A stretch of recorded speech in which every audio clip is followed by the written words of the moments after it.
The fluorescent lights of the Cedars Sinai labor and delivery wing flickered as if they, too, sensed something was terribly wrong.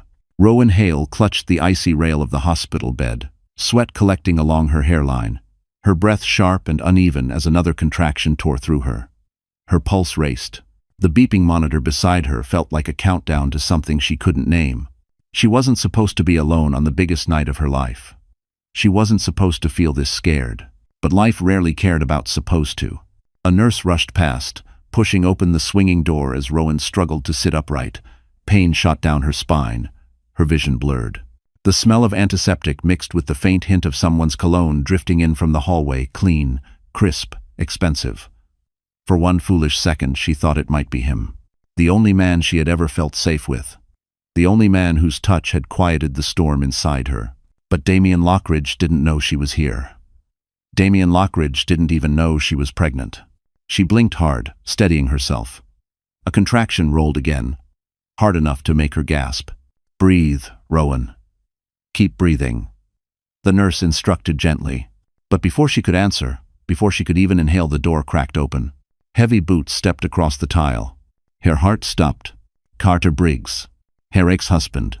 His silhouette appeared first, smug and rehearsed, like he'd been practicing the moment he'd burst back into her life. He wore a dark blazer she recognized, a bargain attempt at looking wealthy.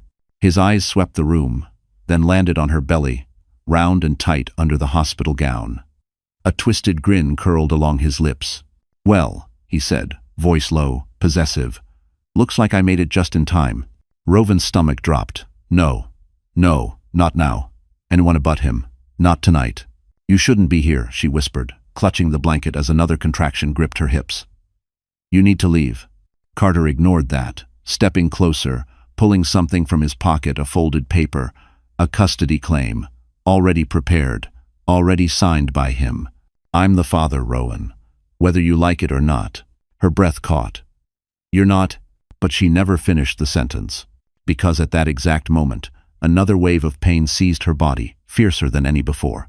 The fetal monitor spiked frantically. The nurse lunged toward her, calling for a doctor. Rowan tried to stay conscious, blinking through the dizziness. Carter's voice became a muffled echo.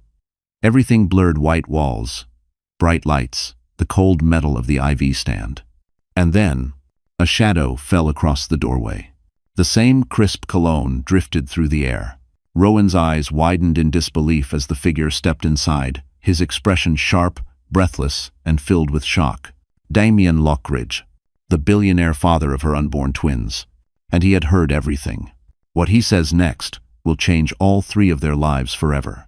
Rowan Hale had spent most of her 28 years learning how to survive storms long before she ever walked into Cedars Sinai that night. Even before the twins, before Damien Lockridge, before the night that changed everything. She had been a girl who grew up holding her breath. Her childhood in a tiny two-bedroom rental in Bakersfield was a blur of foster homes, caseworkers with tired eyes, and social workers who scribbled notes about resilience, while never staying long enough to see her cry herself to sleep. Her mother had died when Rowan was 7. Her father vanished a year later. She learned early that the world didn't hand out safety. You had to build it with your own hands. By 22, she had fought her way into nursing school, working nights as a barista at Starbucks, memorizing anatomy charts tucked behind the espresso machine. When she graduated and landed a position in the ER at Cedars Sinai, she thought she had finally escaped chaos. She thought she had found her way into a life that wouldn't crumble beneath her feet. And then she met Carter Briggs. He hadn't seemed dangerous then. Carter was charming in that polished, confident way men get when they're used to being the most attractive person in the room. He drove a silver Toyota Camry, but talked like he was one deal away from a Beverly Hills penthouse. He showered her with attention she wasn't used to: text messages, surprise lunches, late-night drives along the Pacific Coast Highway. For a girl who'd spent most of her life unseen, his intensity felt like love. But it wasn't love. Not really. It began with little things. "I don't like when you work night shifts. Guys might flirt with you." Then, "Why do you need male coworkers' numbers?" Then, "You're lucky I'm patient." Most men wouldn't tolerate this. By their second year together, the charm had eroded into control. He tracked her location. He read her emails. He decided what she wore, who she saw, when she slept. The night he smashed her phone because she didn't answer quickly enough, Rowan realized she had married a cage disguised as a husband. Leaving wasn't heroic. It was terrifying. She packed one duffel bag and slipped out while he slept, her hands shaking as she clutched the steering wheel of her old Honda Civic. She drove until her tears made it impossible to see, pulling over on the shoulder of the 405. But starting over was harder than she expected. Carter had sabotaged her financially long before she knew it. He'd opened credit cards in her name. He'd drained her savings. He'd left her with debts she couldn't pay. Rowan rebuilt anyway.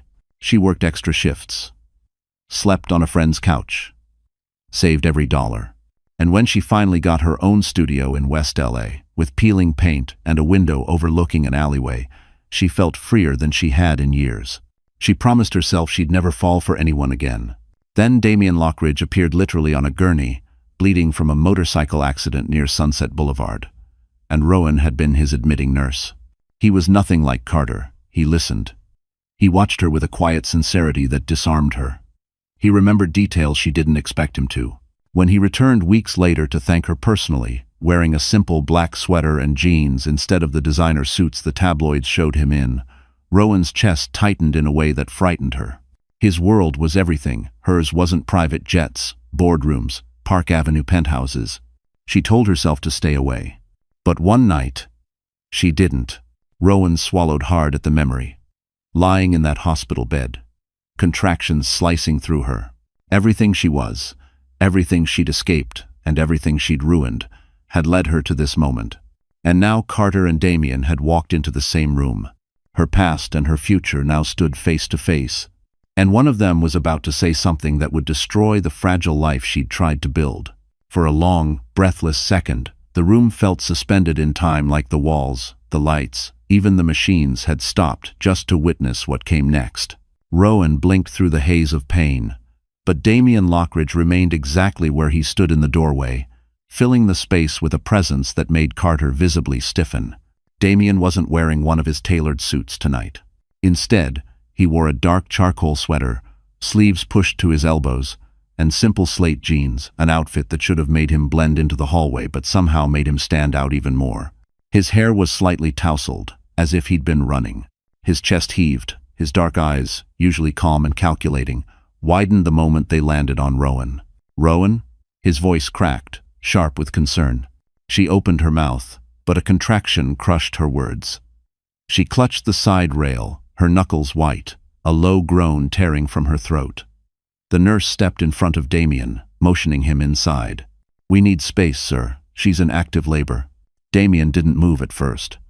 His gaze shifted from Rowan to Carter, and the air changed.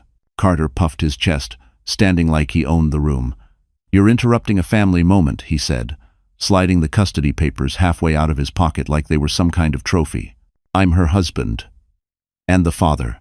The father. The way he said it so casually, so deliberately made Rowan's stomach twist harder than the contractions. Damien blinked once, slowly. He looked down at Carter's outstretched paper, then back at Rowan with a confusion that sharpened into something colder, heavier. "You're her husband?" Damien asked, voice dangerously calm.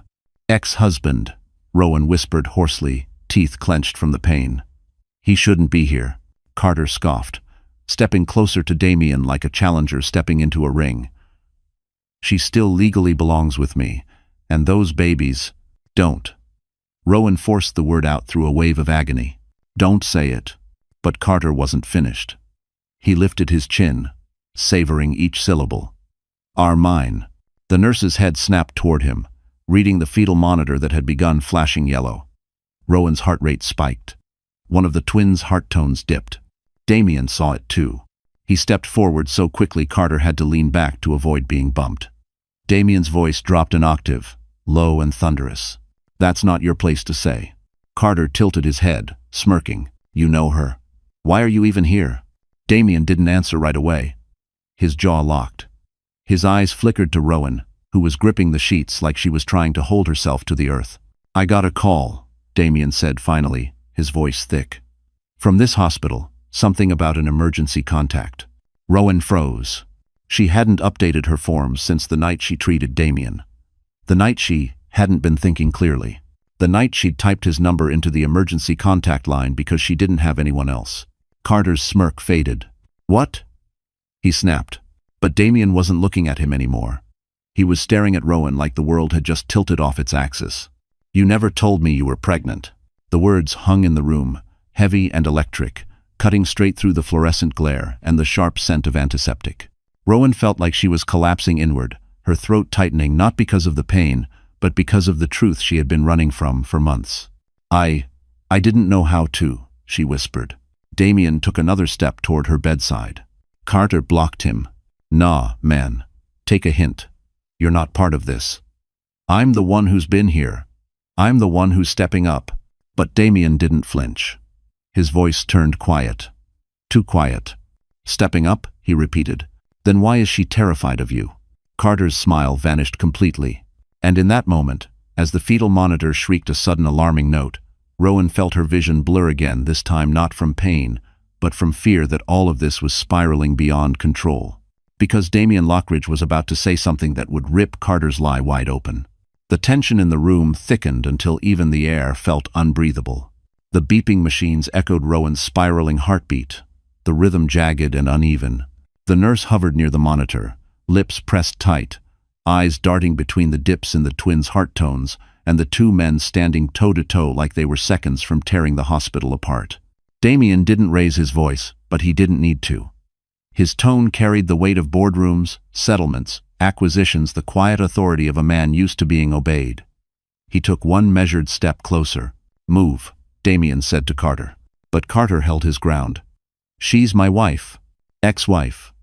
Rowan gasped, gripping the bed rail as another contraction tore through her. The pain felt like a blade pressed deep inside her pelvis. Her vision wavered. "He's not allowed here." Carter shot her a wounded look, fake, calculated. "Baby, you're confused. This is why you need me. You always fall apart without me." Rowan flinched, and Damien noticed. He shifted, placing himself just enough in front of her bed that Carter could no longer reach her without going through him. "She didn't call you," Damien said. "The hospital didn't call you either. So why are you here?" Carter hesitated, and Damien caught it. "I got a message," Carter muttered. "A tip that she was in labor." "A message from who?" Damien pressed. Rowan blinked through the fog, and a slow, sick realization curled in her stomach. Only a few people knew she was due early. Only a few people had something to gain from inserting Carter into this moment. Savannah, Damien's rumored fiancée. The woman Rowan had assumed he chose over her. Rowan's breath hitched. "She found me," she whispered. Carter frowned. "Who?" But before she could speak, pain surged again, rolling through her in a wave that nearly knocked her unconscious. The nurse called out over her shoulder, "We need to get her examined now." Damien rounded the bed in seconds, one hand bracing the rail so she wouldn't slide sideways. "Rowan, look at me," he said, voice steady, grounding. "Breathe with me, in and out. They're going to help you." She tried, but tears blurred her vision. "Damien, he can't be here." "I know." His jaw tightened as his eyes slid toward Carter. "He won't be." Carter scoffed loudly. "Oh, cut the hero act. You don't know the first thing about this woman. She's emotional. She makes things up. She lied to me for years, and she's lying to you now." It was a direct hit, and Rowan felt her throat constrict, remembering all the times he'd convinced her the same thing. But Damien didn't budge. "She doesn't lie," he said quietly. Carter laughed. "You sure about that? She didn't lie about who fathered her kids?" The room froze. Even the machines seemed to hold their breath. Damien looked down at Rowan, searching her eyes, not accusing, not angry, just trying to understand. The softness in his gaze made her chest ache. "I never said they weren't yours," Rowan whispered, trembling. "I just didn't know how to tell you." Carter tilted his head smugly. "You hear that? She doesn't know, because she was with—" "Shut up," Rowan gasped, clutching her belly as a wave of pressure hit so hard it stole her breath. Damien stiffened. "Nurse!" "She's dilating fast," the nurse said. "We need to move her to a delivery room. Now." As they unlocked the bed to roll it forward, Carter lunged to grab the side rail. I'm not going anywhere. Those kids are mine until a court tells me otherwise. The nurse tried to push him back. Damien grabbed his wrist midair iron tight, deliberate, and spoke low enough that only Carter heard. If you touch her again, I will end this right now. Carter's eyes widened, and before he could spit back a reply, a voice echoed sharply from the hallway. Step away from her, Mr. Briggs, or you'll be arrested on the spot. A female voice, firm, cold. Elisa Lockridge, Damien's sister. And she was holding a manila folder that would wipe the smirk off Carter's face forever. Elise Lockridge stepped fully into the room, heels striking the tile floor with the authority of someone who never entered a space without owning it. Her tailored navy suit contrasted sharply with the sterile white lighting of the labor wing, and her dark hair was slicked into a low chignon that gave her an even sharper edge. Rowan blinked rapidly, trying to focus through the pain and dizziness. She had only met Elise once briefly, awkwardly at a charity fundraiser months ago. At the time, she didn't know Elise was Damien's sister. She didn't know anything about the Lockridge family. All she remembered was Elise's quiet observation, those lawyerly eyes that saw everything without revealing anything. Now, Elise's gaze landed on Carter Briggs like a blade finding its target. You were warned, Elise said, her voice low but carrying. You were explicitly told to stay away from Miss Hale until legal proceedings were complete. Carter's smirk wavered. Just slightly. What the hell are you doing here? Damien moved beside his sister, not touching her but standing close enough that their bond was unmistakable. Elise extended the manila folder as if it were a weapon. Delivering this, she said coolly. Carter forced a laugh. What is that? Another one of your family's threats? You people think money solves everything. This isn't money, Mr. Briggs, Elise replied, tapping the folder. This is evidence. A chill rippled through the room. Rowan felt her pulse stutter, even as another contraction crashed down on her. The nurse spoke quickly. We need to move her. She's progressing too fast. Give me 1 minute, Damien said without lifting his eyes from Carter.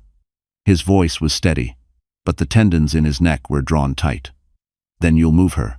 The nurse hesitated. She wasn't used to people giving orders in her unit. But she must have sensed that this wasn't a conversation, not tonight. Elise flipped open the folder. Let's begin with the forged credit applications, she said. All in Rowan Hale's name. Handwriting analysis confirms they match yours. Rowan felt her stomach drop, but not from the babies.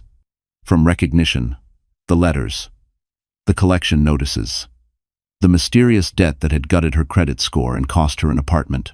She had blamed herself for months, thinking she'd mismanaged something, missed something. But Carter had done it. Carter's face paled. That's circumstantial. You. Elise didn't blink. Then there's the lease termination on her West LA studio apartment. Signed by you under her name. The landlord provided the security footage. Damien's voice hardened. You made her homeless. Rowan's breath hitched. It all made sense now. The sudden eviction notice. The landlord refusing to explain.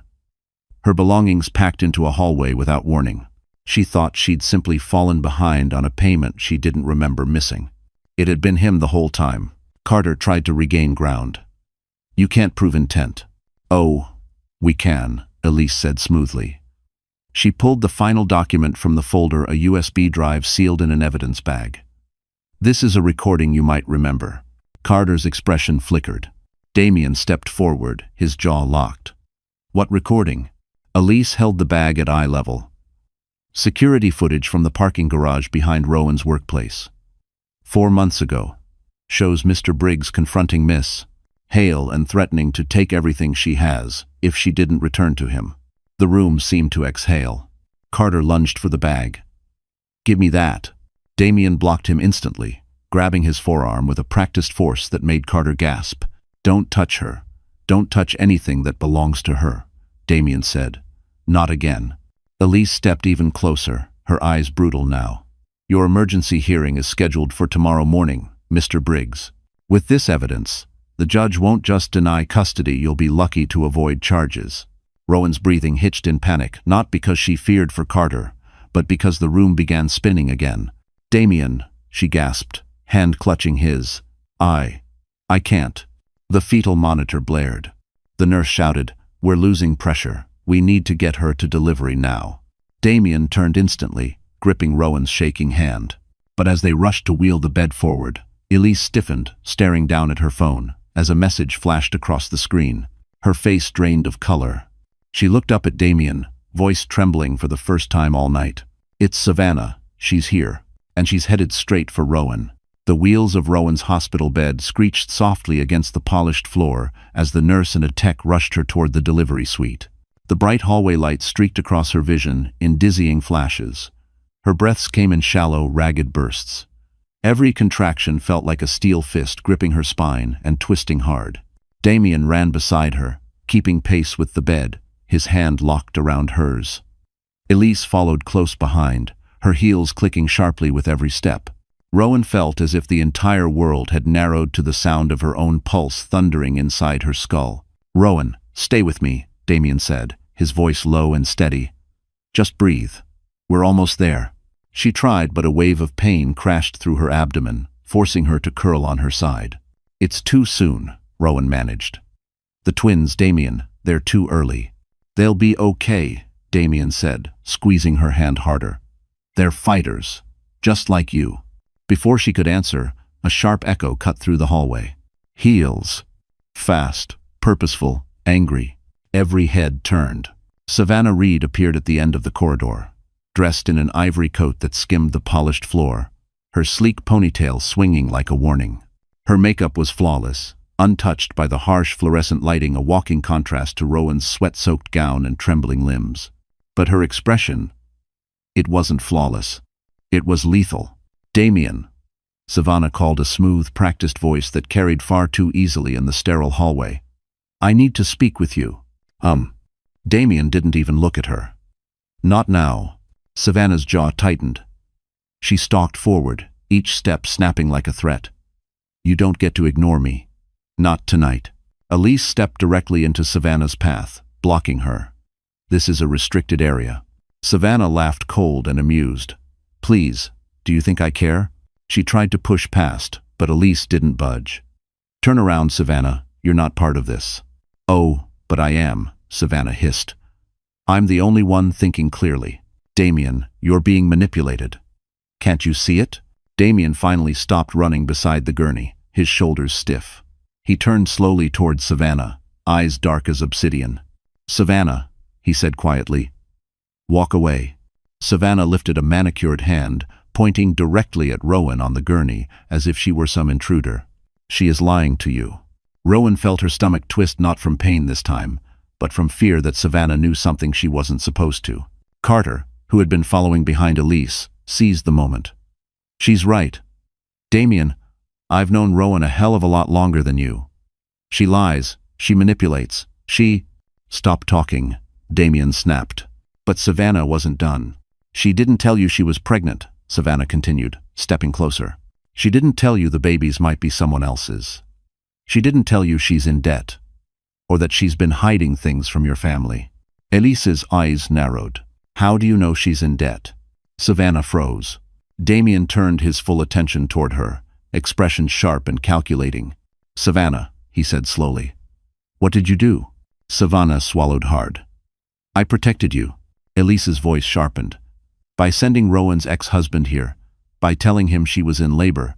Savannah didn't answer. That was all the confirmation they needed.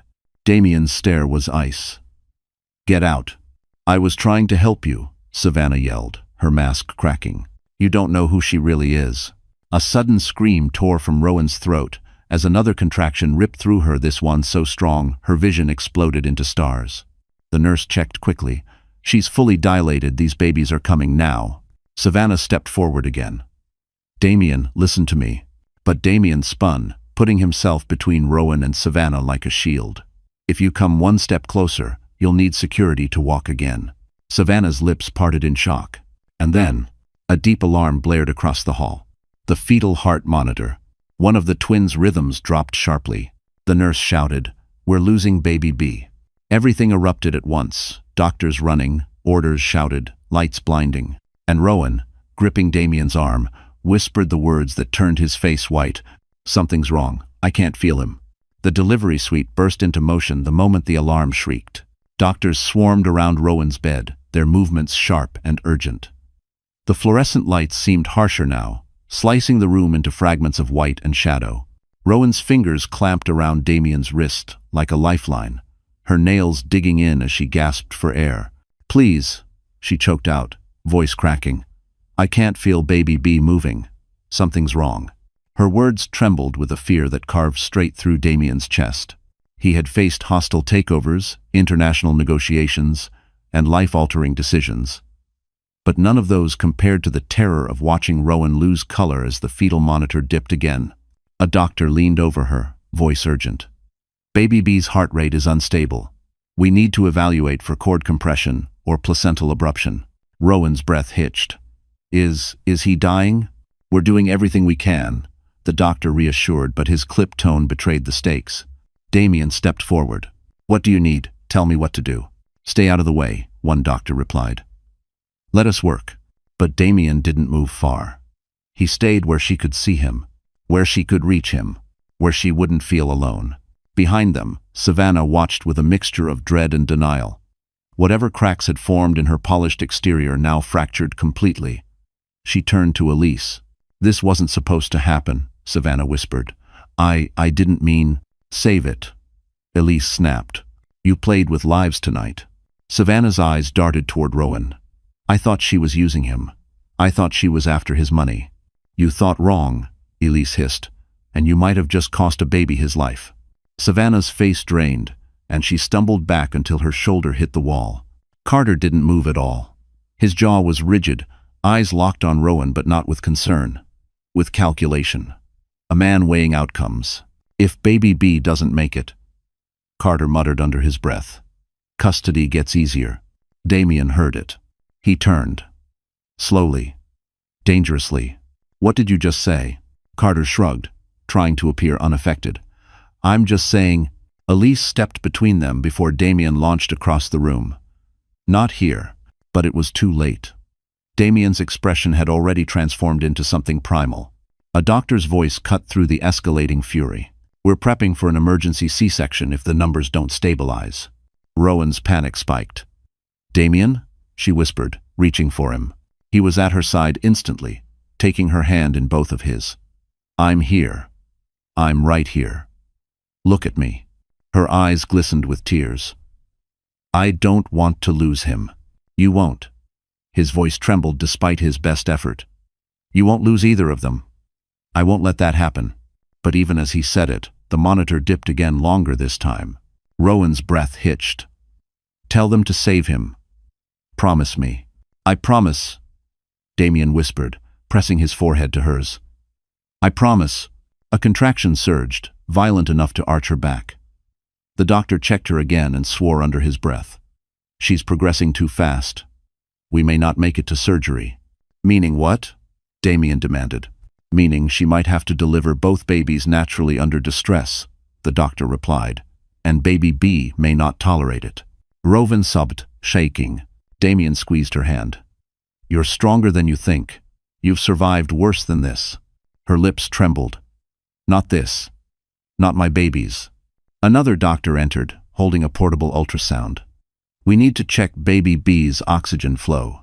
The screen flickered to life, grainy black and white. Baby A moved faintly. Baby B was frighteningly still. Rowan's entire body went cold. "Please move," she whispered. "Please just move." The doctor adjusted the probe. A pause. A silence so heavy it crushed the air from the room. Then, a faint kick. Rowan gasped. Damien exhaled with a shaky relief he didn't bother hiding. The room surged with energy again. The doctor's barking orders renewed with hope. But before anyone could celebrate, a nurse burst into the suite, breathless. "We have a problem," she said. Security found something in the waiting room. Something addressed to Rowan Hale. The nurse held up a small white envelope. Damien frowned. "What is it?" The nurse swallowed. "It's a threat. And it's signed by someone none of you are going to believe." The small white envelope dangled from the nurse's trembling fingers as if it were radioactive. The printing on the front, Rowan Hale, looked clean and deliberate, the kind of handwriting that wanted to be recognized. The hallway buzzed with the hum of life and death urgency, but inside the delivery suite, everything went still. Even Rowan's contractions seemed to pause for half a second as she stared at it. A threat? Damien repeated, stepping protectively in front of her bed. Who would? He didn't finish the sentence. No one needed to guess. Carter's face revealed everything. A flicker of shock, a flicker of guilt, a flicker of something darker. Elise caught it instantly. What did you do? Elise demanded, her voice like ice splintering. Carter scoffed, trying to regain composure. I didn't write anything. Why would I? Because you forge everything else, Elise snapped. Why stop at threats? The nurse held out the envelope carefully, as if it might explode. Security found it taped under a chair in the waiting room, with her name on the outside. Damien took it before Carter could even move. His hands were steady, but Rowan saw the tendons in his wrists tighten. He slid a finger under the flap and pulled out a single folded sheet. The room held its breath. He opened it. His eyes narrowed. What does it say? Rowan whispered, her voice fragile. Damien hesitated. Just a second, but enough for Rowan's stomach to twist. Then he read aloud. You'll pay for ruining everything. You think you can trap him? Think again. When he finds out the truth, your life won't be the one that ends. Rowan's pulse spiked. Damien. He shook his head fast. No. None of this is real. It's just intimidation. But Elise stepped closer, plucking the paper from his hand. This handwriting, it's feminine. Safana stiffened. That doesn't mean anything, she snapped too quickly. Elise turned slowly toward her. Your foundation's gala invitations, same handwriting style. The loops on the Y, the way you cross your T's with a long line. Savannah's throat bobbed. Give me a break. You think I'd write some creepy letter? You think I'm that desperate? You sent her ex-husband, Elise shot back. Nothing about desperation is new for you. Hey, Carter cut in. Don't try to pin this on her just because she... He stopped abruptly, because every head turned. At him. Damien's voice dropped to a low, lethal tone. You two were working together. Savannah's eyes went wide. No. God, no. I just wanted Rowan gone so you'd see she was... A threat? Damien finished. His expression hardened. Rowan has never threatened anyone. Savannah flinched. You don't understand. She lied. No, Damien said. You lied. Another contraction slammed into Rowan, bending her forward as she clutched the bed rails, a cry ripping from her lips. The nurse rushed back to her side. We don't have time for this, the nurse barked. Her blood pressure is climbing again. The babies are in danger. Rowan gasped for breath. Damien hurried back to her, wiping her forehead gently. I'm here. I'm staying right here. But she could barely hear him. Pain radiated through her entire body, heat flooding her face. Her vision blurred, black spots forming around the edges. Damien, she whispered. It hurts. Something's wrong. The doctor rushed in. Her oxygen's dropping. Move her now. The nurse grabbed the bed's end rail, pushing hard. They barreled down the hall toward the main delivery suite, alarms echoing. Savannah stood frozen, pale, and shaking. Carter watched Rowan disappear around the corner, something unreadable twisting his features. As the doors swung closed behind the gurney, Damien turned back one last time. Both of you, he said to Carter and Savannah, stay away from her, because when this night is over, I will make sure you answer for everything. But just as he turned to run after Rowan, Savannah whispered, barely audible, Damien, you should read the back of that letter. He froze, turned. Elise flipped the page, and her breath caught, because the signature wasn't Savannah's or Carter's. It belonged to someone Rowan never thought she'd fear. Elise stared at the back of the letter, her eyes squinting as though her brain refused to process the looping signature. For a moment, she didn't speak, couldn't speak. The hallway lights hummed softly above her, filling the silence with a faint, eerie buzz. Damien took the paper from her hand. What does it? His breath hitched. The signature was unmistakable. Marilyn Hale, Rowan's biological mother. The same woman Rowan believed had died when she was 7. Damien's brow knitted. This has to be a mistake. It's not, Elise murmured, voice tight. I've seen legal signatures for 20 years. This is real. But her mother is dead, Damien insisted. Rowan told me. She told you what she was told, Elise corrected. But someone used that name with confidence. Someone who knows enough to weaponize it. Savanapalid. Wait. Are you saying her dead mother is sending threats? That's insane. Yes, Elise snapped.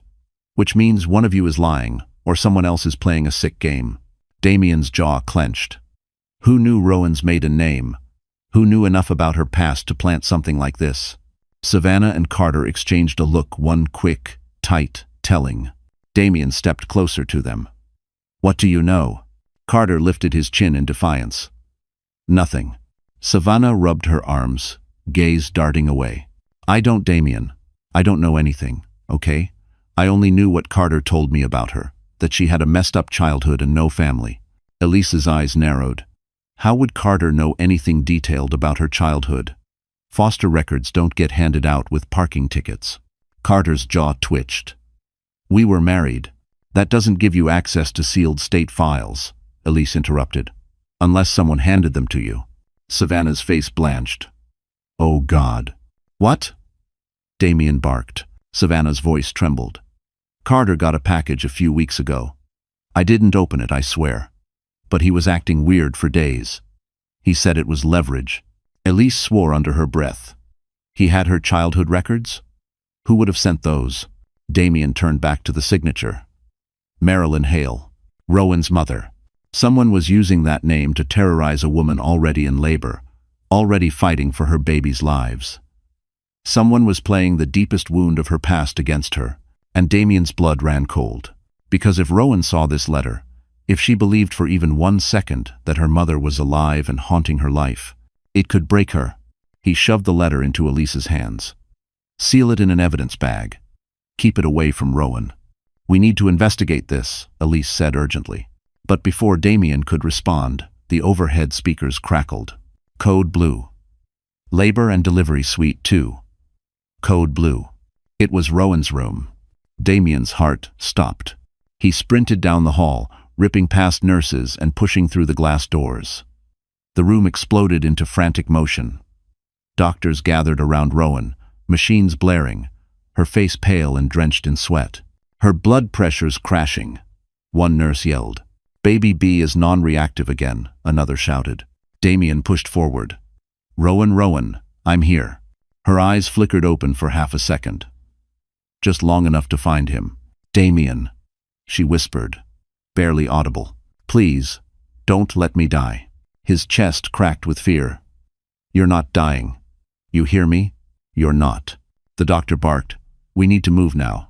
Prep for emergency C-section. Rowan gasped for breath, her body trembling violently. The monitors screamed louder. Damien grabbed her hand tightly. I'm not leaving you, he whispered. You're going to meet our sons, I swear it. The doctors swung the gurney toward the OR, but just as they pushed the bed through the double doors, a voice echoed down the hall, breathless and breaking. Wait, stop, you can't operate on her. Everyone turned. A woman stood at the end of the corridor. Brown hair, pale skin, shaking hands clutching a worn leather purse, and eyes that mirrored Rowan's.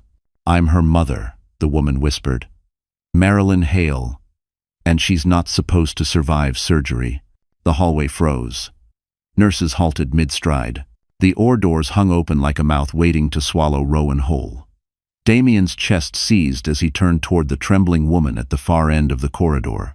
Her voice had been fragile, but the name she spoke detonated through the air. Rowan's mother.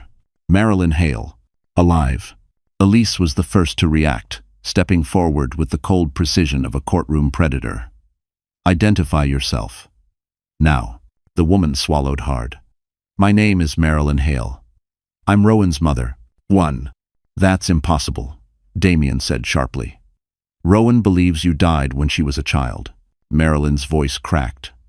Because someone wanted her to believe that.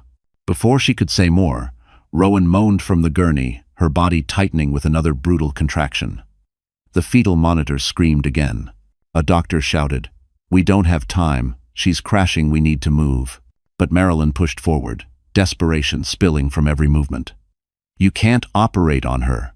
She has a rare genetic reaction to anesthesia.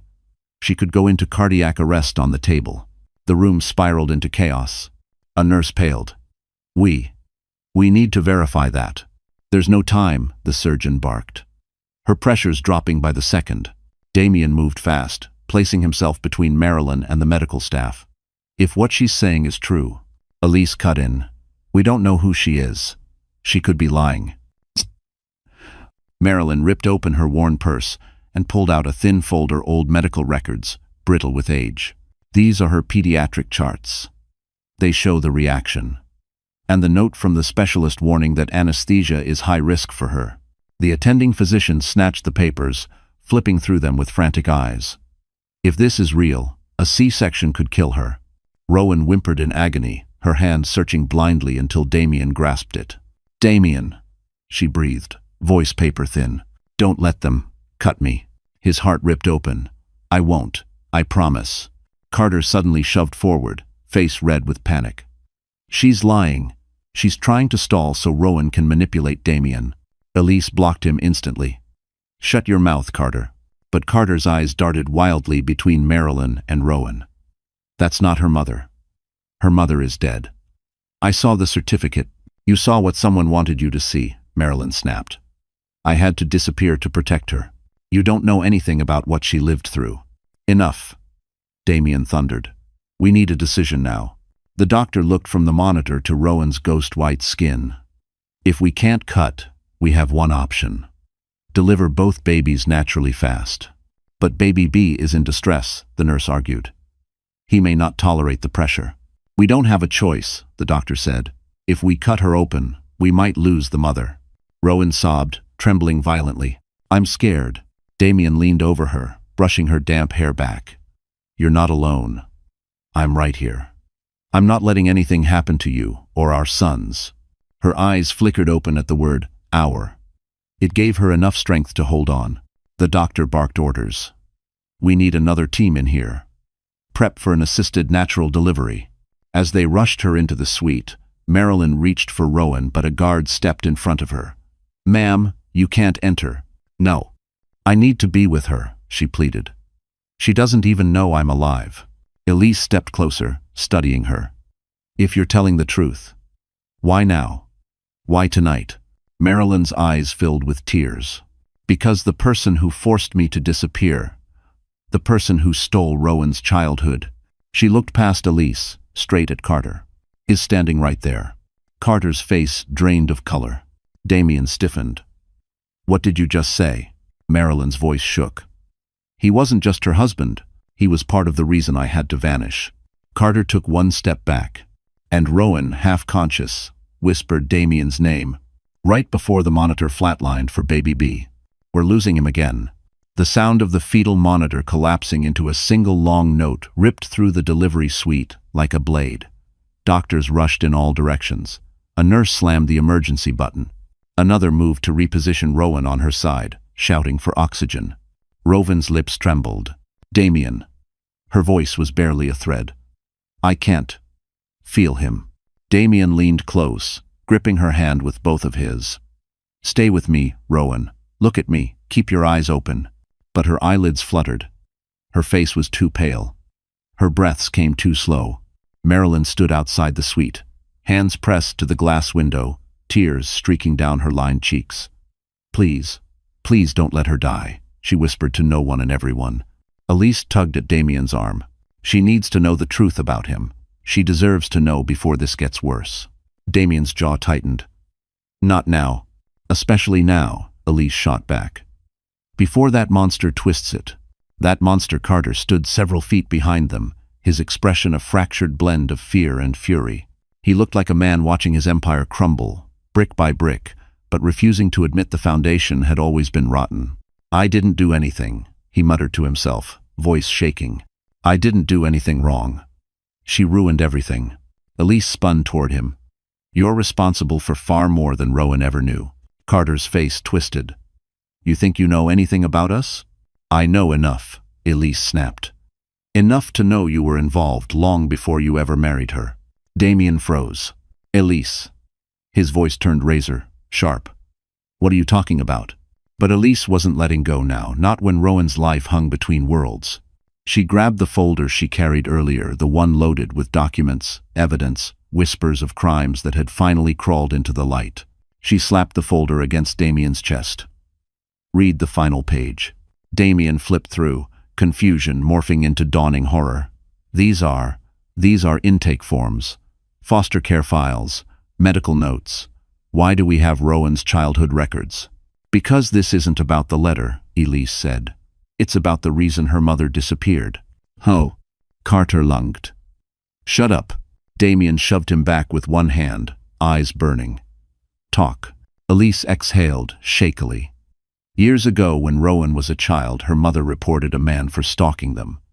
A man who kept showing up at their apartment, watching the little girl, leaving toys on the doorstep. The report never led anywhere because the mother vanished before a case could be built. Elise lifted her chin. That man's name was Carter Briggs. Damien's blood turned to ice. Rowan's mother's voice cracked behind the glass. He wanted Rowan even then. He obsessed over her. I tried to get away, but someone made sure my disappearance looked like abandonment. Carter's eyes burned with panic. "She's lying. She's insane. You don't know anything." Damien lunged, grabbing Carter by the shirt collar. "You stalked her? You terrorized her family? You made her think her mother was dead?" Carter wheezed. "She was supposed to be left alone until she turned 18. She wasn't. Rowan was never supposed to." Damien slammed him against the wall. "Say it." Carter sucked in a breath. "She wasn't supposed to live with anyone else. She was supposed to come back to me." Damien's fist tightened. But before he could strike, a doctor burst from the delivery room, breathless, coat stained with amniotic fluid and blood. "We need the father now." Damien spun. "What happened? Is Rowan?" "Baby B's heart is failing," the doctor said. "We can't stabilize him. And Rowan's blood pressure is crashing." Marilyn collapsed against the window frame, sobbing. "My baby girl," the doctor continued, eyes locking onto Damien. "She's refusing anesthesia. She keeps saying she'll die. We need someone she trusts to calm her down." Damien didn't hesitate. He shoved past Carter, past Elise, past everything that had detonated in the hallway. He sprinted into the delivery suite. Rowan lay twisted in pain, tears streaking her cheeks, whispering something over and over. "I don't want to die. Don't let me. Don't let me." Damien kälpte her, cupping her face. "You're not dying," he said fiercely. "Not tonight. Not ever. Do you hear me?" Her gaze flickered, barely conscious. "Damien. I'm so scared." "I know," he whispered. "But I'm right here. I'm not letting go." The doctor pushed equipment toward the bed. "We have seconds. If baby B flatlines again, we lose him." Damien squeezed Rowan's trembling hand, and she finally whispered the truth she had been too afraid to say aloud. "Damien, if I don't make it, promise you'll take care of them. Promise." His voice shattered. "I promise. But you are going to meet your sons. I swear it." The monitor spiked, then fell. A doctor yelled, "We're losing both mother and child." "Hi." And as Rowan's consciousness slipped away, the doors slammed open, and someone unexpected stepped inside with a court order that could stop the entire delivery. The delivery room was a battlefield of alarms and frantic voices. Nurses moved with urgent precision, the doctor barked orders, and Rowan's body convulsed with exhaustion and terror. Damien stayed at her side, holding her trembling hand as if sheer will alone could anchor her to life. "Keep your eyes on me," he whispered urgently. "Rowan, stay with me, please." But her vision faded in and out, darkness creeping along the edges. Her lips quivered. "Damien, help. I'm right here. I'm not letting go." Then, the doors exploded open. A gust of cold hallway air swept into the chaos, carrying in a figure with a raised hand and a stack of papers stamped with the blue seal of the Los Angeles County Superior Court. Carter Briggs stepped inside, wild-eyed and sweating, waving a restraining order like a weapon. "No one touches her. No surgery. No procedures," he screamed. "I have a court order preventing any medical action until paternity is resolved." The room erupted. "What?" the doctor roared. "She's in critical distress. This is life or death." Carter thrust the paper at him. "You operate, and I'll sue this hospital into the ground." Damien surged to his feet, pure fury radiating off him. "You're going to kill her. Get out of here. She's my responsibility." Carter shouted. "She was my wife. Her babies could be mine. You can't just steal them." Marilyn, still outside the glass, pounded on the window. "Stop him. He's going to kill my daughter." Elise sprinted into the room behind Carter. "That order is temporary. It doesn't apply in emergent circumstances." Carter spun on her. "The judge signed it. It's binding. No judge," Elise snapped, "can override the medical necessity to save a life." Carter's voice cracked with desperation. "She lied to me. She left me. She tried to erase me. I won't let her take my children." "They are not your children," Damien roared. Carter lunged for him, but two nurses and Elise intercepted, shoving him back. The paper crumpled in his grip. The doctor didn't wait. "Enough. This order is invalid during a code blue. Move him out." Security rushed in. Carter swung wildly, knocking over a tray of instruments.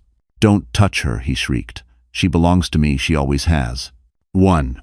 Damien's fist clenched, knuckles whitening, but he didn't get the chance to strike, because Rowan suddenly cried out in agony. Her body arched violently, monitors exploding into warning tones. The doctor darted back to her side. "We're running out of time. Baby B's heart rate is nearly undetectable." Damien rushed to Rowan again. "Rowan, look at me. Stay with me. I need you." She blinked slowly, her lips parting. "Damien, I'm cold." He swallowed hard, brushing her cheek. "Hold on, sweetheart.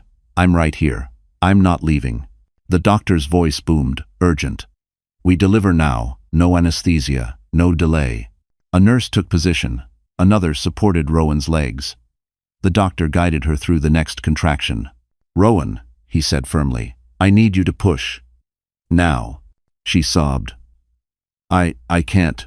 Damien cupped her face, forehead against hers. "Yes, you can. You're stronger than anything that's ever tried to break you."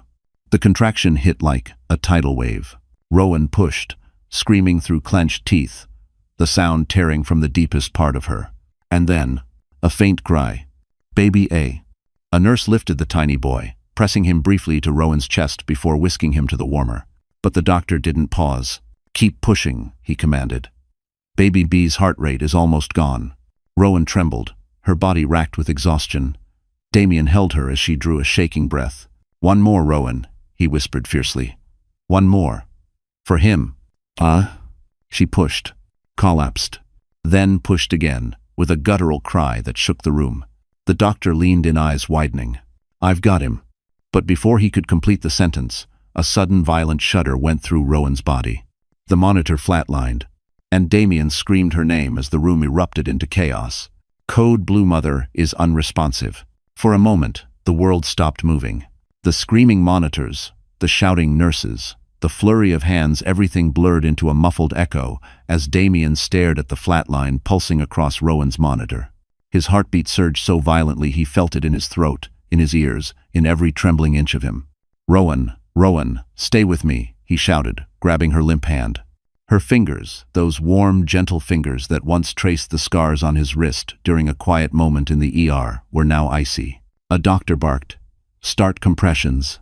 Nurses moved in instantly. A tech yanked back the bed rails, and another began chest compressions, sharp, rhythmic pushes that made Rowan's frail body jerk with each one. Her head rolled slightly to the side, her hair damp and matted to her temples. Damien couldn't breathe. "Please, don't take her," he whispered to no one and everyone. Baby B, only seconds old, lay silent in the doctor's hands. No movement, no cry, no breath. 2 lives slipping away at once. The doctor working on Baby B moved quickly, suctioning, stimulating the tiny chest with practiced hands. "Come on, little one. Come on." Another nurse scribbled vitals. "No heart rate, no respirations." Apgar 1. Marilyn Hale clung to the glass window outside the delivery room, her sobs raw and animalistic. "Rowan, my baby, please wake up." Elise pulled her back, but tears streamed down her own face. "We can't go in. They need space."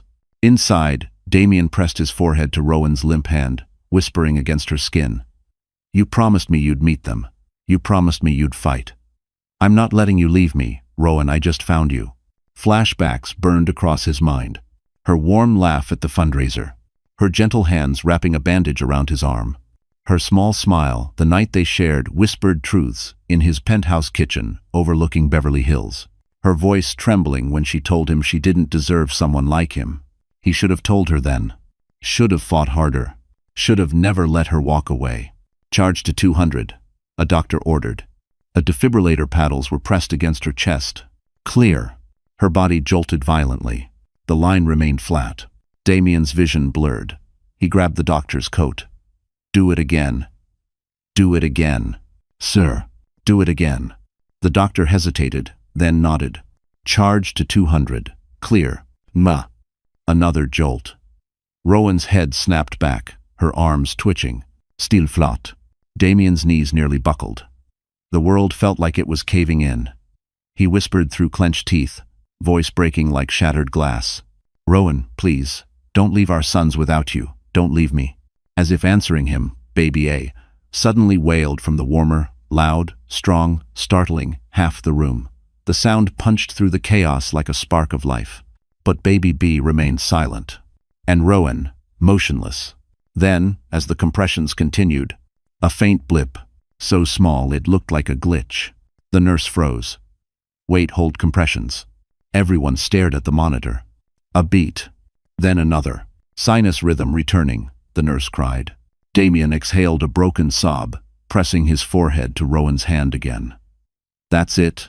That's it. Sweetheart. Come back to me. But the relief lasted only seconds, because Baby B still hadn't made a sound. The doctor working on him suddenly stiffened. I may have a pulse weak, carotid beat faint, but present. Damien's breath caught in his throat. Please, please cry. The doctor stimulated Baby B again, rubbing the tiny chest, flicking the soles of his feet, suctioning his mouth. Come on, little guy. Nothing. Then, a sputter. A cough. A tiny squeak. The smallest cry broke free, thin but alive. Baby B was breathing. Nurses cheered through tears. Marilyn collapsed outside the window with gratitude. Damien kissed Rowan's hand, whispering, You did it. You saved him. But the doctor wasn't finished. Her pressure's still unstable, he warned. She's not out of danger. Prepare for massive transfusion protocol. And just as Damien turned toward him, a detective in a badge stepped into the doorway. I'm looking for Rowan Hale, he said. We have evidence connected to an attempted homicide. And the suspect is someone currently inside this hospital. Les. The detective's voice sliced through the room, like a courtroom gavel hitting wood. Nurses turned.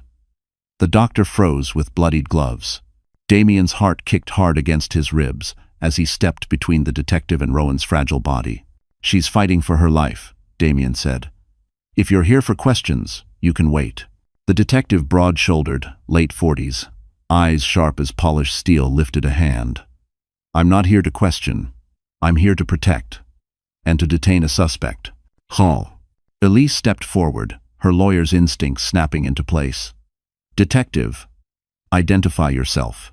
Detective Harlan Pierce, LAPD Special Crimes, he said, flipping open his badge. And we have credible evidence linking someone in this building to an attempted homicide involving Rowan Hale. Marilyn, still trembling near the glass, pressed a hand to her mouth. Who? Who would hurt my daughter? Pierce's gaze drifted toward Carter first. Carter immediately bristled. You're looking at me? What evidence do you think you have? Pierce didn't flinch. Earlier tonight, hospital security recovered a threat letter addressed to Miss Hale. Handwriting analysis is already underway, but that's not the only thing we found. Elise crossed her arms. Go on. Pierce nodded to an officer waiting outside the doorway. The officer stepped forward, holding a clear evidence bag. Inside it was a small vial, half-full, dark red residue clinging to the glass. Damien's blood turned to ice. What is that? A concentrated oxytocin compound, Pierce said. When injected without medical supervision, it can provoke early labor, uterine rupture, or fetal distress. The room went dead silent. Rowan had gone into sudden, severe labor. Too early, too fast, too violently. Damien's jaw clenched. Are you saying someone tried to induce her labor intentionally? Pierce nodded. We found the vial in a trash bin outside this very ward, wrapped in a paper towel used to wipe fingerprints. But the towel had traces of foundation, expensive foundation, likely from a woman. Savannah stiffened instantly. Elise's eyes snapped toward her. You. Savannah's lips parted in shock. I don't even wear liquid foundation. My makeup artist. Pierce lifted another evidence bag. Inside was a napkin smudged with a pale rose shade. Matches the one you wore tonight at the charity banquet, Pierce said calmly. Savannah backed up until her spine hit the wall. No. No. I didn't inject her with anything. I only came here to talk to Damien. I only wanted... Her voice cracked. I only wanted her gone. That's motive, Elise said. That's not proof, Savannah shrieked. But Pierce wasn't looking at her anymore. He turned, slowly, deliberately, toward Carter. We also matched prints on the vial to a partial thumbprint, he said. A print belonging to someone who has been in and out of Rowan Hale's life for years. Someone with a known pattern of controlling behavior. Carter's eyes widened. No, this is insane. You had access to her purse, Pierce continued. Her locker at work. Her mail. You knew her medical history. You knew how much pressure her pregnancy was under. Carter shook his head violently. She lied to me, she pushed me away, I was trying to save us. Damien lunged forward. Elise grabbed his arm just in time. Not now. But Pierce held up a hand. We have enough to bring him in. Carter's face twisted into panic. You can't arrest me. I'm the father. You're nothing. Damien snapped, voice breaking with rage. You nearly killed her. You nearly killed our sons. Security grabbed Carter by the arms. He fought wildly. You don't understand. If she left me, if she took everything, she left you because you destroyed her life, Damien shot back. And now you're going to pay for every second of pain you caused. Carter's face contorted, but his eyes dark and desperate locked onto Damien with chilling clarity. You think you've won? He spat.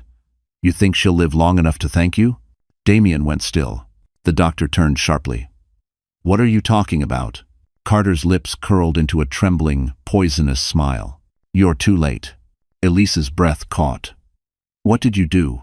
Carter leaned forward as the officers dragged him away. I didn't just induce her labor. His voice dropped to a whisper, cold and triumphant. I poisoned her blood pressure meds. Marilyn screamed. Damien's world shattered. And Detective Pierce's face turned grave as he barked an order to the medical team. Check her bloodstream now, she may be dying from more than childbirth. Huh. The moment Carter's confession echoed down the corridor, the atmosphere inside the delivery suite detonated into pure panic. Nurses rushed in every direction. A doctor cursed under his breath. Machines beeped erratically, each alarm stabbing the air like shards of broken glass. Damien felt as if the floor beneath him had dropped away. Poison. In her bloodstream.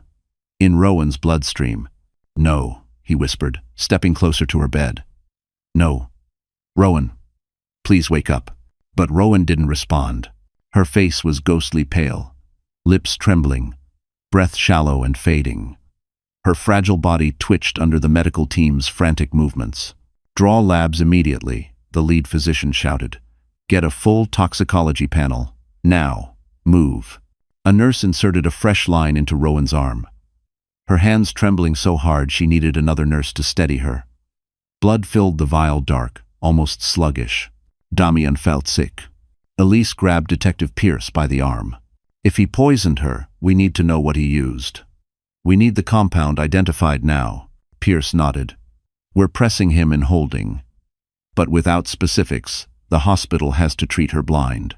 Damien turned to the doctor. What does that mean? Can you flush it? Can you counteract it? The doctor wiped sweat from his brow. Not if we don't know what it is. Poisoning during childbirth puts her in acute crisis. She's losing blood. Her organs are compensating. We need to stabilize her before the effects spread. She has 2 newborns, Damien said, voice shaking. She needs to wake up, she needs them. Right now, the doctor said gently. She needs us to keep her alive. A monitor suddenly shrieked. Rowan's oxygen dipped again dangerously low. Push another bolus, the nurse yelled. Marilyn collapsed against the doorframe. My daughter, my sweet girl. Please stay. Damien leaned closer to Rowan, brushing a trembling thumb across her cheek. Rowan, listen to me. You're not done. You're not allowed to leave. Not after everything you survived. Her eyelids fluttered for half a second, just enough for him to see a flicker of awareness. Damien, she whispered, voice barely audible. I'm here. I'm not going anywhere. It burns, she whispered weakly. Inside. My chest. His heart shattered. I know, sweetheart. They're going to fix it. You just have to hold on. But her eyes rolled back, and she slipped under again. The doctor barked, We need to transfuse. Prepare the crash cart. Her vitals are unstable. Elise tightened her jaw. Whatever Carter did, we'll make sure he rots for it. Detective Pierce nodded grimly. That confession just upgraded his charges to attempted homicide. But we still need the poison identified. Then he turned toward Marilyn.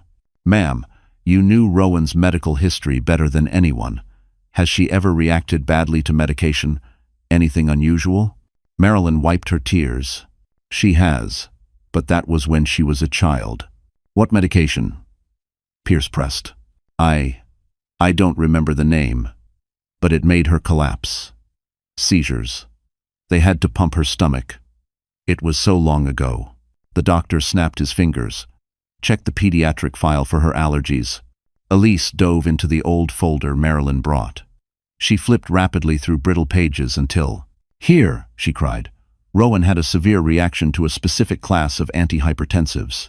One compound triggered immediate cardiac distress. The doctor snatched the file. His eyes widened. If that's what he gave her, we may have a counteragent. Damien nearly collapsed with relief. Then give it to her. We need confirmation first. There's no time, Damien roared. But the doctor stood firm. If we give the wrong antidote, we could kill her instantly. A nurse rushed back in with the stat lab results. Doctor. Her blood sample. The doctor scanned the page. His face drained of all color. It's not one compound. Everyone froze. He looked up, horrified. She was given a combination, multiple toxins. Damien's breath caught. What does that mean? The doctor stepped back from the monitor, voice hollow. It means he didn't just try to end her pregnancy. He looked Damien dead in the eyes. He tried to end her. The doctor's words hung in the air like a death sentence. Multiple toxins. Not an accident. Not a miscalculation. An attempt to kill Rowan Hale. Damien felt the world tilt, his pulse roaring in his ears. His vision narrowing until he saw only her pale, lifeless face on the hospital bed. He'd been scared before, furious before. But nothing compared to this. This was the kind of fear that gutted a man from the inside. Start the antidote protocol. The doctor ordered sharply. We'll treat the compounds one by one. She may not respond quickly. Lon. A nurse snapped open the emergency kit, drawing medications into syringes. Another fitted Rowan with a fresh oxygen mask. Her chest rose unevenly, too shallow, too slow. Damien watched every breath like it might be her last. Her heart rhythm is unstable, a tech warned. We're losing perfusion. Damien stepped closer, taking Rowan's limp hand in his. Sweetheart, listen to me. You're not leaving. Do you hear me? You've fought too hard, too long. No response. Her fingers didn't twitch. Her eyelids didn't move. He lifted her hand to his forehead. You're my family now. Our sons need you. I need you. His voice cracked. Come back to me. Outside the glass, Marilyn sobbed uncontrollably. Elise stood with one hand on her shoulder, her eyes red, though she pretended they weren't. Detective Pierce spoke quietly to a uniformed officer. Get a full team through the hospital. If that vial was planted, the suspect may not have acted alone. No. Savannah, shaking uncontrollably, whispered. I didn't know. I swear I didn't know he'd go this far. Elise spun on her. You helped him. Maybe you didn't inject her, but you played your part. Savannah sagged against the wall, covering her face. I just wanted Damien to see her as a problem. I didn't know. Pierce could in. Intent doesn't erase consequence. Damien didn't hear any of it.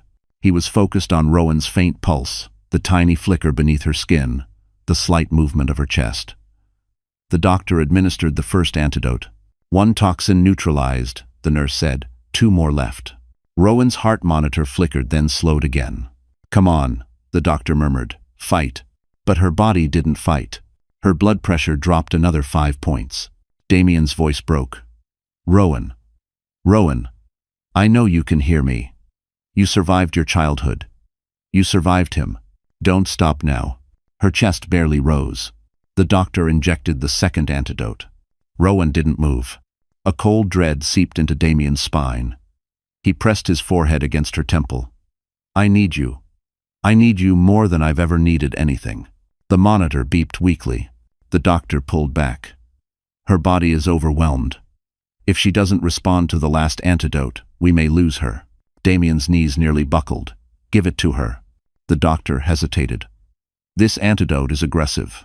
If it reacts badly with the other two, give it to her, Damien repeated, voice low and shaking. Or I will. The doctor injected the final antidote. Rowan's body convulsed violently. Her back arched. The monitor spiked, then dipped, then flatlined. Marilyn screamed outside the glass. Damien grabbed her shoulders. Rowan! Rowan! Stay with me. The doctor shouted. Code blue again. Start compressions. 1. A nurse climbed onto the bed, beginning chest compressions as Rowan's body jerked beneath her palms. Damien pressed his fist to his mouth, tears streaking down his face. Don't go, don't go. And then, the monitor blipped. Just once. Then again. A faint heartbeat. Sinus rhythm returning, the nurse shouted. Rowan gasped air, finally filling her lungs, her eyelids fluttering open for a split second. Her lips formed a single word. Damien. He nearly collapsed with relief. I'm here. No. But the doctor stiffened. We stabilized her, he said. But she's slipping into toxic shock. We need to get her to ICU. The nurse pushed the bed toward the door. And that's when the hospital lights flickered. Once. Twice. Then the entire wing went black. Power outage. Someone had cut the electricity. And Rowan Hale was trapped on life support. The blackout swallowed the hallway in an instant, lights snapping off, machines dying mid-beep, monitors dropping into silence as if someone had sliced the wires. Nurses gasped. A tech cursed. Somewhere down the corridor, a metal tray crashed to the floor, the sound echoing like gunfire in the dark. For a terrifying heartbeat, all Damien could hear was Rowan's faint breathing and the frantic thump of his own pulse. Emergency lights flickered, once dim red, but didn't fully engage. What the hell?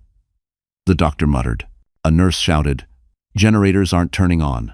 Detective Pierce reached for his radio. This wasn't an outage. Someone sabotaged the backup system. Sabotaged. In a hospital. With Rowan fighting for her life. Damien's breath locked in his chest. Move her. Get her to ICU now. The doctor grabbed the bed rail, his voice taut. We can't. Her life support is failing. We need power to stabilize her. Oh. Rowan's oxygen mask fogged faintly, her breaths growing weaker without assisted flow. Damien pressed a hand to her cheek. Stay with me. Stay with me. A single emergency light sputtered overhead, casting the room in a dark, crimson glow that made everything feel surreal, dangerous. Elise pulled out her phone. No service. Not even emergency calls. Marilyn stumbled inside the room, trembling. Someone's trying to finish what he started. Savannah backed into a corner, shaking so violently her coat slipped off her shoulders. I didn't do this. I swear to God, I didn't. Detective Pierce shined a small flashlight down the hall. We're dealing with someone else. He turned toward Damien. Someone with access. Someone who knew exactly when Rowan was weakest. A cold dread washed down Damien's spine. Who else wanted Rowan gone? A nurse grabbed a portable oxygen tank. Manual ventilation, we need to keep her breathing until power returns. She strapped a hand-pump device to Rowan's mask and began squeezing rhythmically. Rowan's chest rose with each compression, painfully slow. Marilyn leaned over her daughter, stroking her hair. My baby girl, fight. Damien swallowed hard. She will. A sudden crash erupted from the hallway. Everyone flinched. The detective drew his weapon. Stay back. He stepped into the hall, flashlights slicing through darkness. The shadows stretched unnaturally long, swallowing the tiled floor and transforming every corner into a threat. Then, footsteps. Soft, deliberate, approaching. Elise, take cover, Damien whispered. He moved closer to Rowan, shielding her with his body. The detective raised his voice. LAPD, show yourself. No answer. Just those slow, steady footsteps. Elise whispered, "Damien." "Who?" And then a figure appeared at the far end of the hallway, barely illuminated by the dying emergency light. A tall silhouette, shoulders square, something metallic glinting in his hand. Not Carter. He was already in custody. Not Savannah. She was barely standing. Not Marilyn. No. This figure moved like someone who knew the hospital's layout, who understood the system, who knew exactly which corridor to take when the power failed. Someone who had been here all along. Detective Pierce aimed his weapon. "Stop right there." The figure paused, then took one step forward. The flashlight beam landed on his face. Elise gasped. "No. No. It can't be." Damien's stomach turned to stone. It was Dr. Lowell, Rowan's former attending physician. The same doctor who had lost parts of her medical records years ago. The same doctor Carter always insisted she see. The same doctor who had conveniently been on duty the night of her sudden fall months earlier.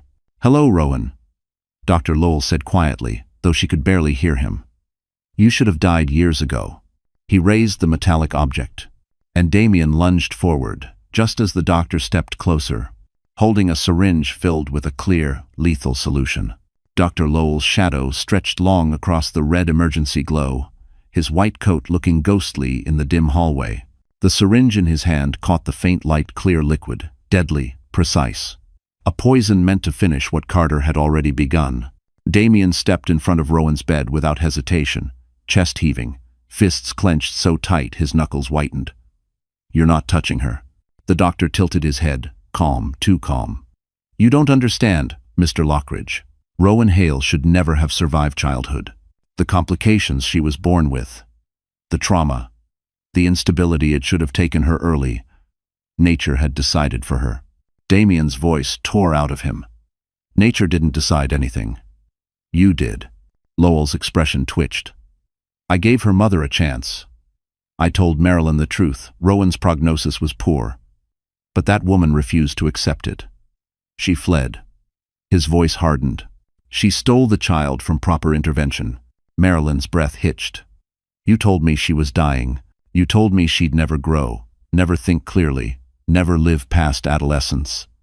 You forced me into hiding away from my daughter because you said she'd be experimented on." Lowell's gaze sharpened. "Experimented on? No. Studied, monitored. If she died young, we could finally confirm the syndrome. A break through the board would have funded for decades." Damien's jaw dropped in disbelief.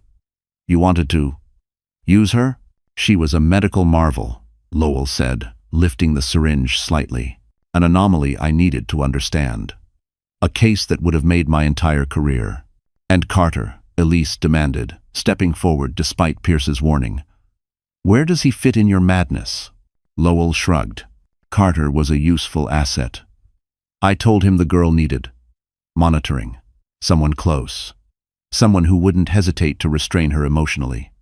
He was eager, obsessive, perfectly suited." Damien's stomach turned. "You groomed him," Lowell nodded. "And he succeeded, for a time. But Rowan had more strength than predicted. She kept surviving." His eyes fell to Rowan's barely moving chest. "And that is unacceptable." Before anyone could react, Lowell lunged forward, syringe aimed directly for Rowan's IV port. Damien tackled him first. The syringe flew from Lowell's hand, clattering across the floor. The doctor slammed into the tile with a sickening thud, but he rolled quickly, faster than expected for a man his age, reaching for his fallen weapon. Detective Pierce rushed forward. "Hands where I can see them." Lowell ignored him, snatching the syringe off the ground. Pierce fired a warning shot into the ceiling. "Drop it." The doctor spun, using a rolling cart as cover, and hurled himself toward Rowan's bed again. "She doesn't get to exist. Not after all I invested." Damien slammed into him a second time, knocking the syringe from his grip. The container skidded across the floor, stopping at Marilyn's feet. Marilyn stared at it then, at the man who had destroyed her life, and something inside her snapped. She kicked the syringe toward Pierce, jaw trembling. "You don't get to touch her ever again." Pierce dove for the syringe, securing it in an evidence bag. "Lowell, it's over. Stand down." But Lowell didn't stop. He grabbed a metal 4-pole, swinging it wildly. The pole smashed into a monitor, sparks flying.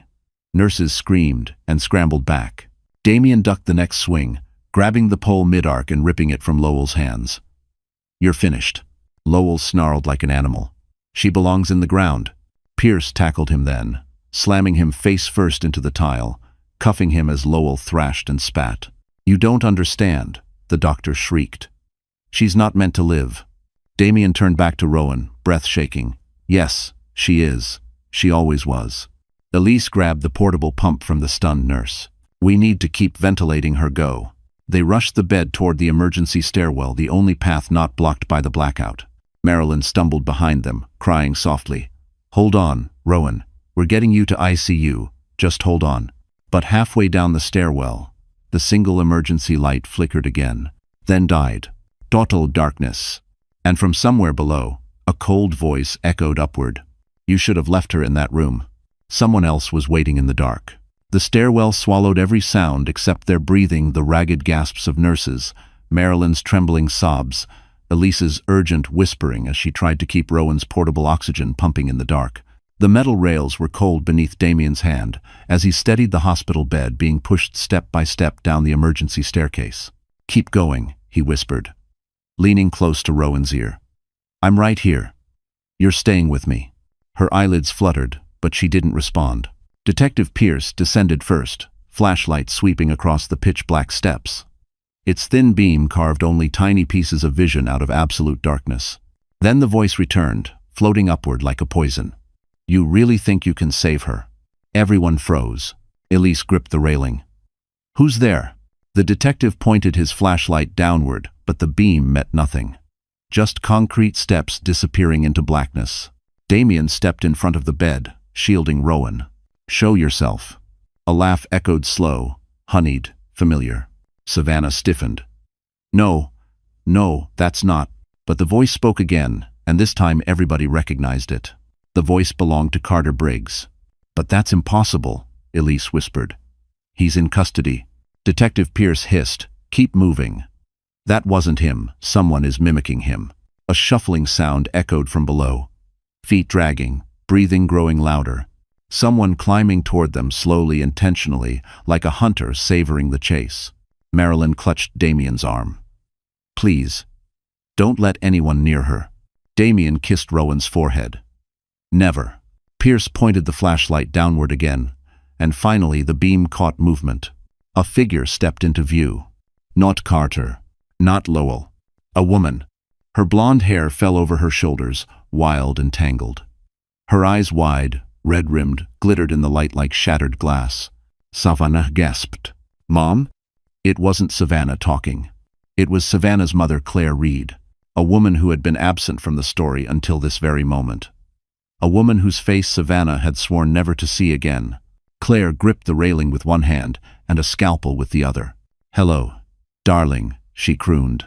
Her smile twisted. "You always said you wanted to help Damien. So I helped you." Savannah's knees buckled. "Mom, what are you doing? You were supposed to be in rehab." Claire tilted her head. "I left early. I promised you I'd take care of your little competition." Damien's eyes widened. "You cut the power." Claire gave a shallow curtsy. "Hospitals are easy to slip into when you look like a grieving visitor. Easier still when security is busy arresting the wrong targets." Detective Pierce aimed his weapon. "Drop the scalpel now." Claire twirled it between her fingers. "Why?" "I just want to finish what Carter and Lowell couldn't. I'm doing this for my daughter. She deserves Damien's world, his name, his future. And this girl," she pointed the scalpel toward Rowan. "This nobody doesn't." Savannah's scream filtered through the dark. "Mom, stop. I never wanted this." Claire's face twisted. "Liar. You cried for weeks about him choosing her. About him slipping out of your hands. You begged me to help you." "I didn't ask you to hurt anyone," Savannah sobbed. "I was angry, jealous, but I didn't want blood." Claire descended another step, blade gleaming.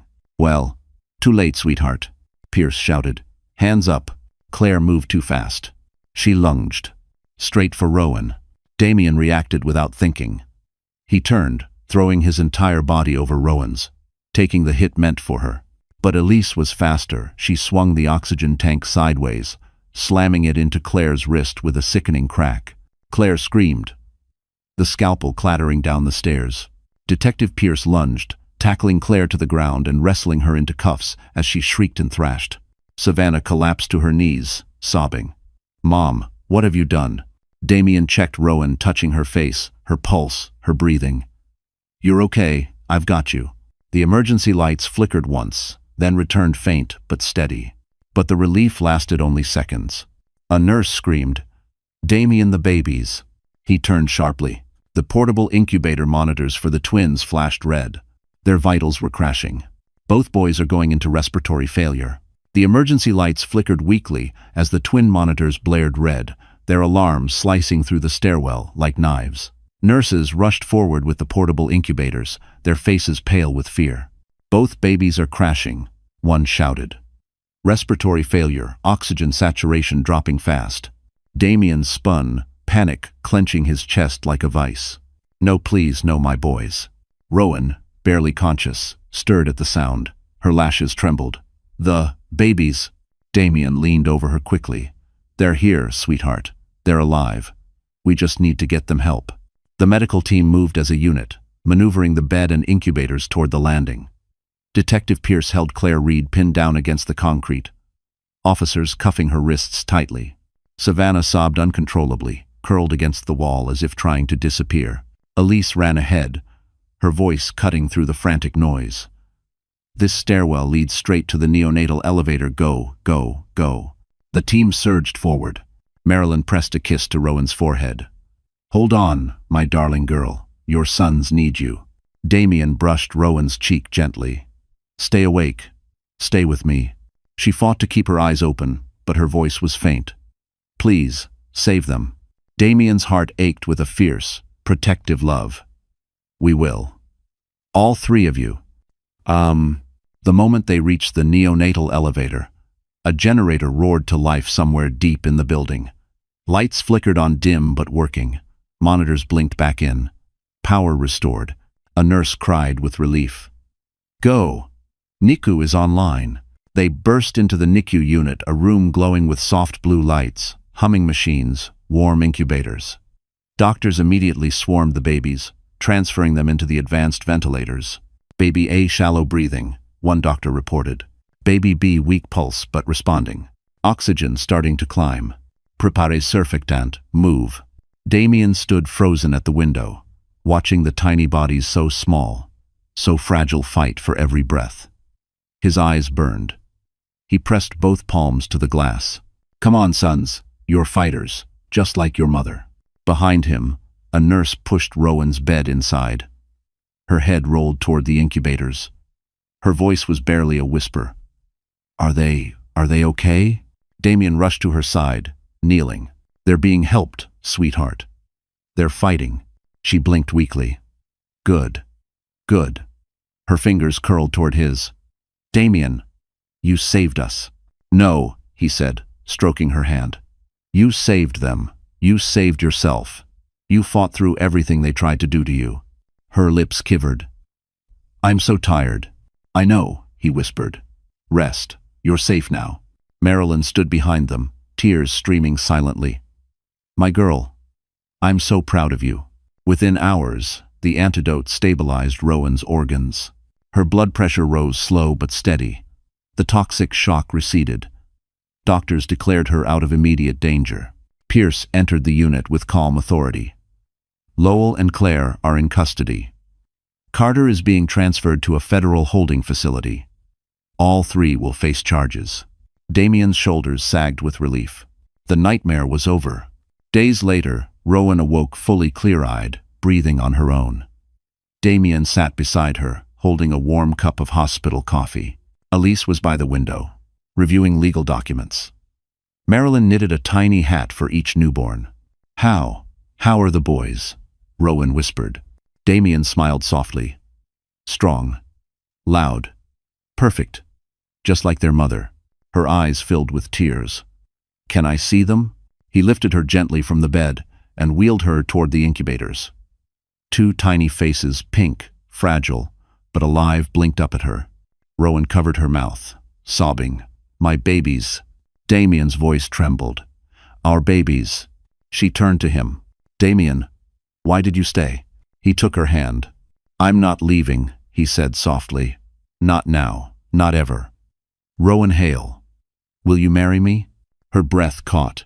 And then through tears and trembling joy she nodded. Yes. The NICU filled with quiet celebration nurses smiling. Marilyn crying softly. Elise clearing her throat to hide her own emotion. For the first time in her life, Rowan felt whole. Safe. Loved. Home. And the tiny fingers curling around hers promised a future none of them would ever take for granted again. So, that's how our story closes tonight. And if you are still here, listening to these last words, it tells me something beautiful. Some part of this journey touched your heart in a way you maybe didn't expect. You know, the Stoics used to say, the obstacle is the way. And looking back at everything Rowan survived, betrayal, danger, heartbreak, it reminds us that sometimes the things meant to break us become the very things that shape us. Marcus Aurelius wrote, "You have power over your mind, not outside events." Rowan didn't choose the darkness around her, but she chose how she walked through it. And that choice saved her life, and the lives of her children. Maybe you've carried your own battles quietly. Maybe life has pushed you harder than anyone knows. But stories like this remind us that healing happens one breath, one brave decision at a time. If this journey moved you, even a little, I'd love for you to like, share, and subscribe, not for numbers, but so these stories of courage and rebirth can reach someone who needs them tonight. And remember, you're stronger than you think, always.